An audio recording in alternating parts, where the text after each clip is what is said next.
الا انی اوتیت القرآن مثلہ ومعہ، اللہ نے کہا مجھے قرآن دیا اللہ نے اور اس کے ساتھ اسی جیسی ایک چیز یعنی حدیث دیا ہے۔ میرے نبی محمد صلی اللہ علیہ وسلم کبھی بھی اپنی مرضی سے کچھ بھی نہیں بولے ہیں۔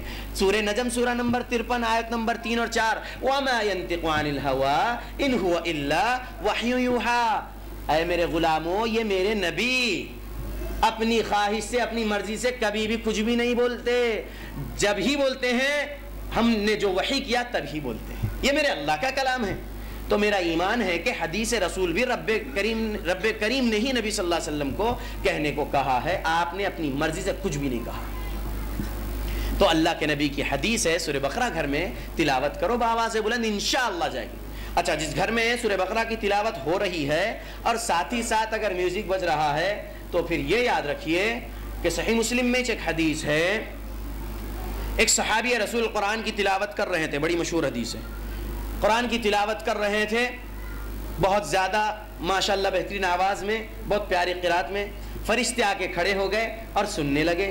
ان کے استبل میں گھوڑا جو ہے بدکنے لگ گیا، پریشان ہو گیا گھوڑا، وہ اٹھے قرآن بند کرے، جا کر گھوڑے کو باندھے، پھر آئے قرآن پڑھے، پھر گھوڑا ویسے ہی کرنے لگ گیا، تو پھر وہ قرآن روک دیے، گھوڑے کو سیدھا باندھ دیے۔ اس کے بعد نبی صلی اللہ علیہ وسلم کو دوسرے دن صبح بتائے کہ رات میں یہ واقعہ گھوڑے کے ساتھ ہو رہا تھا، میں قرآن پڑھ رہا تھا۔ اللہ کے نبی غیب جانتے تھے کیا؟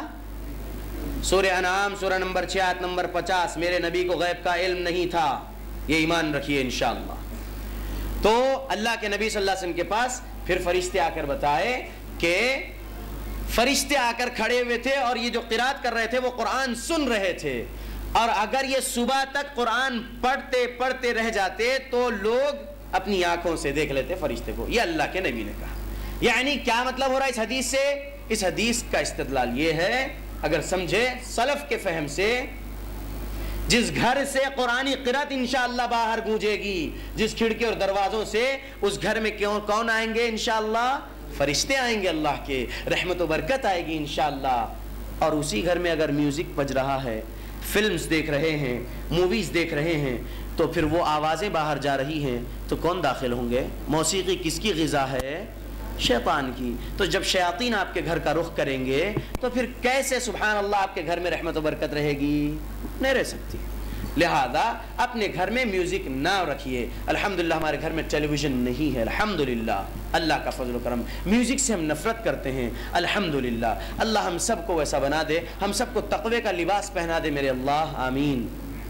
تو میوزک اگر بجے گی، آپ نے سورہ بقرہ بھی پڑھ لیے ہیں، الحمدللہ شیطان بھاگ گئے ہیں، پھر آپ نے میوزک بجا دیے، پھر آ گئے مولانا صاحب آپ بولے آپ کی سی ڈی ہم لگائے، وہ پورا لگائے، پھر اس کے باوجود بھی مسئلے ویسے ہی ہو رہے، گھر میں عجیب حرکتیں ہو رہی ہیں، آوازیں آ رہی ہیں وغیرہ وغیرہ، یہ گر رہا وہ گر رہا، پھر کیسا؟ آپ نے کہا کہ سورہ بقرہ کی تلاوت بآواز بلند پورے کمروں میں گونجا دیجئے تاکہ جو ہے شیاطین بھاگ جائے۔ پھر ہم نے کہا آپ نے ٹیلی ویژن نہیں بند کیا ہے، میوزک نہیں بند کیا ہے، اس وجہ سے آپ کی بندش نہیں ہو رہی ہے۔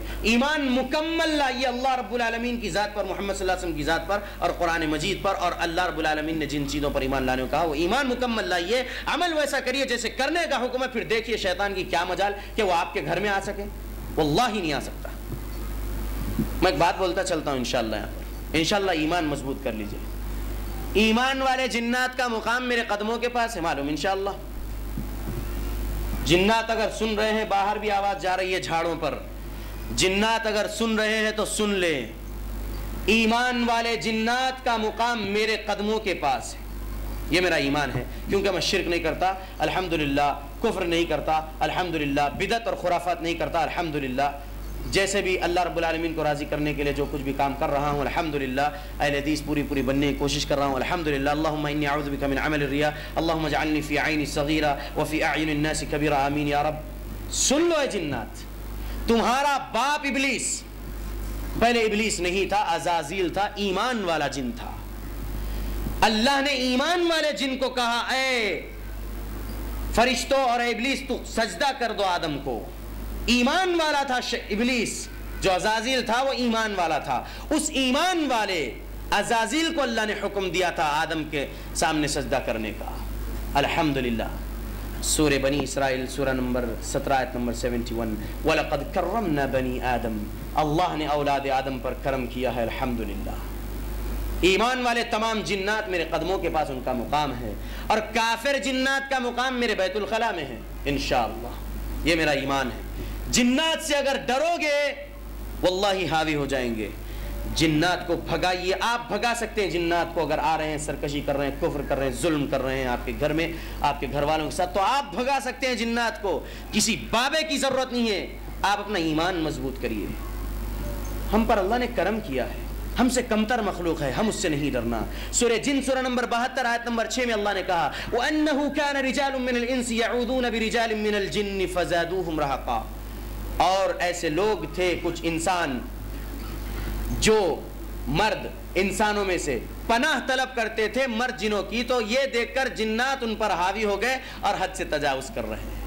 یعنی جنات یہ دیکھے کہ یہ ہم سے افضل مخلوق اور یہی ہم سے ڈر رہے ہیں، تو یہ جنات اس فائدے کو اٹھاتے ہوئے انسانوں پر غلبہ پا رہے ہیں، جبکہ جنات تو ہم سے خوف کھا کے دور رہنا انشاءاللہ۔ یہ ایمان لائیے انشاءاللہ، انشاءاللہ ایسا مضبوط ایمان کریے، ایمان والے جنات بھی ہم سے کمتر ہمارے قدموں کے پاس ہی وہ بیٹھے رہیں۔ ہاں، ایمان والا جن افضل ہے کفر و شرک کرنے والے انسان سے، یہ بھی سنتے چلیے، ایمان والا جن انشاءاللہ۔ سورہ جن آیت نمبر 14 میں اگر آپ پڑھیں گے تو انشاءاللہ آپ کو معلوم ہوگا ایمان والے جنات ہیں جو جنت میں جائیں گے، اور آیت نمبر 15 میں آپ پڑھیں گے تو جہنم والے بھی جنات ہیں۔ اور کبھی بھی یہ یاد رکھ لیجئے کسی عورت کے اندر، کسی لڑکی کے اندر، کسی انسانی مرد، انسانی لڑکے کے اندر ایمان والا جن نہیں داخل ہوتا، صرف ظالم جنات اور کفر کرنے والے جنات ہی داخل ہوں گے۔ اگرچہ کہ مسلمان نام سے ہو جن، لیکن وہ شرک کرنے والا، کفر کرنے والا جن ہے وہ داخل ہوتا ہے، اور وہ تکلیف دیتا ہے، سرکشی کرتا ہے۔ خیر، تو اس طریقے سے آپ لوگ اپنا ایمان مضبوط کریے، قرآن کی تلاوت کریے، تو پھر انشاءاللہ یہ سب چیزیں انشاءاللہ آپ خود یہ لوگوں کو روکیں گے جو ایسے کام کر رہے ہیں، انشاءاللہ آپ روکیں گے۔ اللہ رب العالمین کے پھر یہی بندے جو ایمان والے اپنے آپ کو کہہ رہے ہیں اور پھر شرکیہ علاج کر رہے ہیں، شرکیہ کام کر رہے ہیں، کفریہ کام کر رہے ہیں، جنات کی عبادت کرتے ہوئے، جنات کو اپنے پاس رکھ کے ان کے ذریعے سے کام کر رہے ہیں، یہ لوگ پھر کیا کرتے؟ تعویذ لکھ کر دیتے۔ کسی کو اولاد نہیں ہوتی تو تعویذ لکھ کے دیتے، ناف پہ باندھو ہو جائے گی اولاد وغیرہ، اور یہ ایسا ہے، یہ ہاتھ پہ باندھ لو، گلے میں ڈال لو، یہ گھول کے پیو۔ سورہ نحل سورہ نمبر 16 پارہ نمبر 14 آیت نمبر 20 اور 21 اللہ نے کہا اعوذ باللہ من الشیطان الرجیم والذین یدعون من دون اللہ لا یخلقون شیئا وهم یخلقون اموات غیر احیاء وما یشعرون ایان یبعثون۔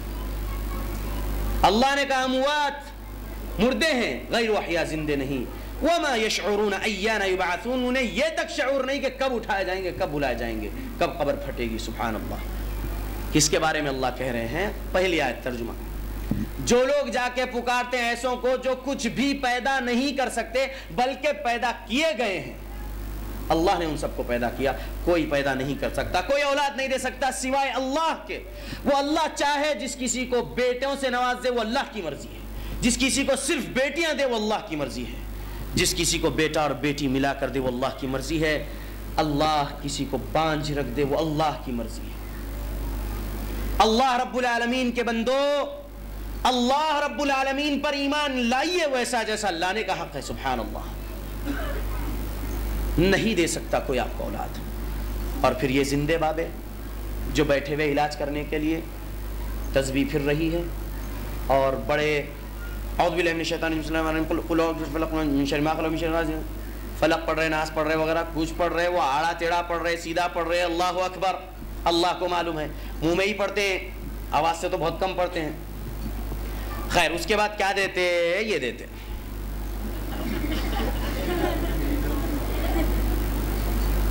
یہ تعویذ، ایک ہائی لائٹ تعویذ بتاتا ہوں انشاءاللہ۔ یہ ہو، یہ تعویذ کتنے کا ہو سکتا ہے آپ لوگ انشاءاللہ گیس کریے۔ یہ تعویذ ایک نکالا ہوں میں، بہت مہنگا تعویذ بنا کر دیے تھے یہ، اس کے اندر یہ دو چیزیں تھیں اس طریقے سے، اور اس کو جو ہے ٹانگنے کا تھا۔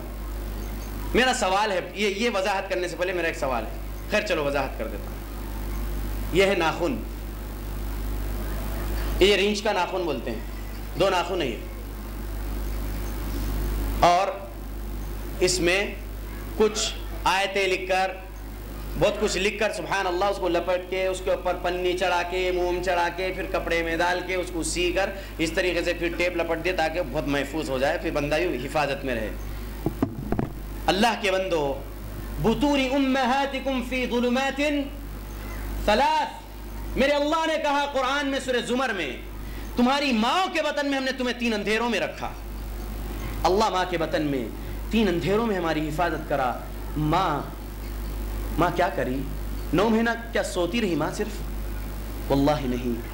ماں بازار گئی دھوپ میں، ماں بازار گئی بارش میں، ماں بازار گئی ٹھنڈی میں، ماں کچھ بھی لانا تھا لے کر آئی، ماں برتن دھوئی، ماں کپڑا دھوئی، ماں وزن گھڑے اٹھا کر پانی بھری، ماں سیڑھی چڑھی سیڑھی اتری، ماں سوئی کروٹ بدلی، ماں اٹھی بیٹھی، یہ سب چیزیں کی.